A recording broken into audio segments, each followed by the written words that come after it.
Dus je hebt nu net die instappen, kun je dan niet meer. Dan ga jij zo meteen praten over deze. Ja, doe het. Weet je deze net of weet je deze makkelijk? Deze heb ik net.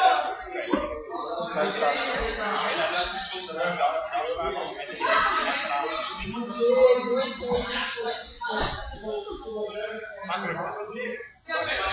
Nu mag je even je sloopje rust nemen, voordat je helemaal fit bent.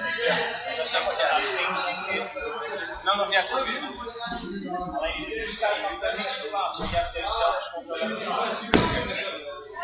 Als jij zegt, ik ben nu helemaal hersteld, dan maak je het niet. Helemaal hersteld. Ja, ik denk dat het vrij snel is. Ja, we kijken of het dus jij sprong net een vrij veel te maken met een bepaalde afstand. Je kunt nu wel hetzelfde springen. Waarschijnlijk ben je nog echt. Hopelijk gaat iedereen makkelijk schuiven, maar als je dat niet mag.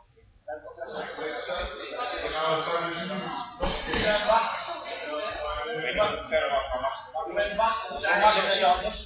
Dat is wel makkelijk. Eerst zie je nog 5 minuten kruiden, hè? Dat weet je zo, ja. Als je klaar bent, makkelijk. als je klaar bent en je hebt je zin netjes opgeruimd, dan mag je uit elkaar gaan.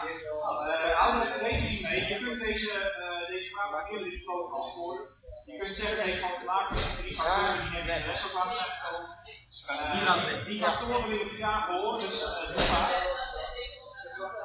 Maar ik wil ook wel graag iets horen over hoe de invulling van die factoren nou precies is geweest. Dus als je zegt van ja, ik heb een perceptie van de afstand gehad, dan weet ik ook niet waarom jij een perceptie van de afstand hebt. Hoe kun je nou die afstand? Je hebt de perceptie van jij, bijvoorbeeld een systeemperceptie van een object, weet je wat allemaal. Probeer er echt niet over te zeggen. Dus probeer op meer niveaus te antwoorden, beantwoorden. En verwijs lekker naar de literatuur. Dat is ook echt altijd heel leuk. Dus volgens mij zit er opdracht bij iedereen er daar iets meer van voor, want hij is makkelijker dan de volgende. Maar we gaan er wel even voor zitten.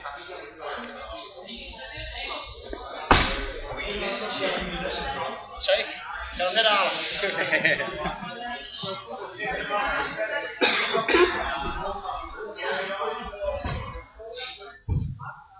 Ben je weer fysiologisch hersteld?